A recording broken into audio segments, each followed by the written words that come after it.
paparazzi, a journalist, or a news opinion columnist present, there would have also been another story biting at the heels of those headlines like a hostile takeover.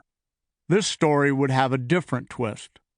Instead of a picture of David dancing in the street, it would include a picture of Michal, David's wife, seated in a window above the street and staring down at David with a look of contempt on her face, offering every journalist in Jerusalem a scathing headline to match the king's. Before David could enter the palace, Michal, his wife, came rushing out to confront him like a raging fire moving through a dry forest. How the king of Israel distinguished himself today. He uncovered himself today in the eyes of his servants' maids as one of the foolish ones shamelessly uncovers himself. 2 Samuel 6:20. We don't know if her harsh words began in that moment or if they built into an eruption when David returned home later that evening. What we do know is that David did not measure up to Michal's idea of what the proper protocol for a king should be, and she let him know it. She had no problem calling him a fool, whose behavior dishonored her, the royal family, and the people of the nation. When you read the scripture, you might conclude that David's wife was mad at him because he took off his clothes and danced in the streets. In reality, it wasn't about that. David was physically clothed. Michal was angry because David had taken off the royal robes that were protocol for a king to wear in public. Evidently, he wanted to have a good time singing and dancing in the streets, but the royal robe was too stuffy, too formal. So David removed his garments so that he could join in the party. To Michal, it was ridiculous. It was careless. It was overexposure. For David to be in the streets, vulnerable, expressive, interactive, felt dangerous, even reckless to her.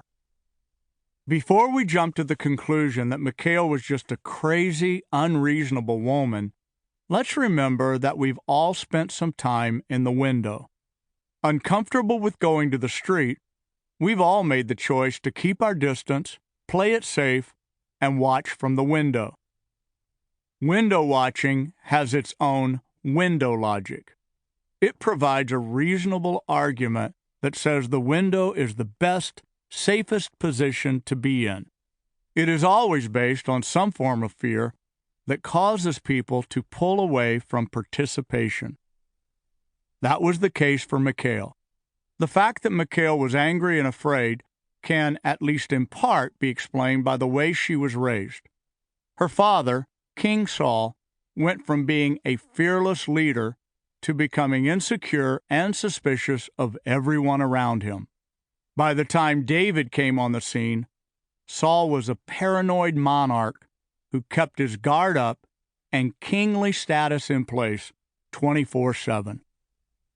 In the early days of David's teenage life in the palace, Saul was so miserable and troubled that he would send for David to play music to help him relax and find peace of mind.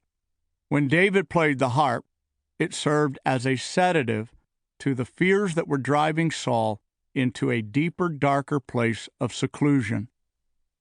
Window logic tells us that it's not safe to get close to people, to interact with people, or to connect with people. It tells us that we're more likely to get hurt or be taken advantage of if we engage. So the better plan, the safer course of action, always seems to be to pull back and keep your distance from people.